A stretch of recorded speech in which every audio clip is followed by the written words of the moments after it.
relationships. I'm talking about male-female relationships, boyfriend-girlfriend relationships. We have made dating a normal social trending activity with no gravity. Lately, people get into relationships just to test the waters and find themselves hopping from one to another. Others indulge in short-term relationships just for sexual gratification. Let's get it right. The sole purpose, the ultimate goal of dating is courting, getting to know someone closely and better with the intention of marriage, not for any other selfish reason. This is God's intention for the creation of man and woman. There are three types of attachments involved in a relationship that one needs to be aware of and prudent about. That is physical, emotional, and spiritual attachment with someone. Let's look at the three separately. When in a relationship for the right reason, avoid intimate contact to remain pure. Intimacy tempts one for more and leads to sex before marriage. Do not deceive yourself that you're strong enough to handle more. Or let me just do it for I'll marry him or her someday. In fact, isn't that what they all say? Now listen, if you're not confident enough to actually marry that person, do not be confident enough to start a physical relationship with them. Remember, a physical attachment is only a gift for married couple. So discipline your emotions and take control of your body and not your body taking control over you. Set boundaries in your relationships. Otherwise, how far is too far? Songs of Solomon 8:4. Promise me, O women of Jerusalem, not to awaken love until the time is right. Relationships come marriage is also about the emotional attachment. But the challenge with emotions is being able to distinguish between the long-term commitment versus emotions defined by feelings which are fleeting.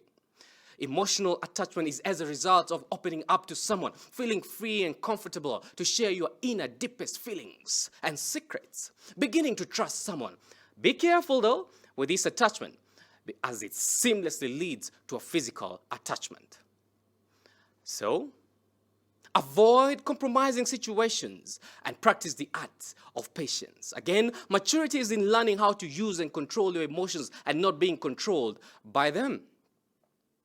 This attachment creates a very strong bond with someone, and when established with the wrong person, you end up extremely hurt. So choose wisely who you commit to. Proverbs 4:23. Above all else, guard your heart, for everything you do flows from it.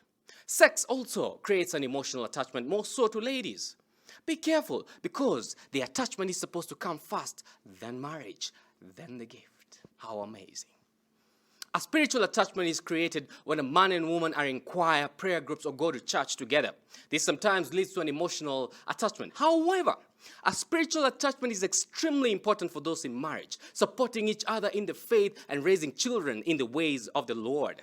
For those dating, a spiritual connection makes one understand the importance of boundaries and waiting for the right time, supporting each other in the patience and not pushing each other into temptation. All these attachments make you vulnerable to the other person. Hence, a relationship should be taken extremely, very seriously.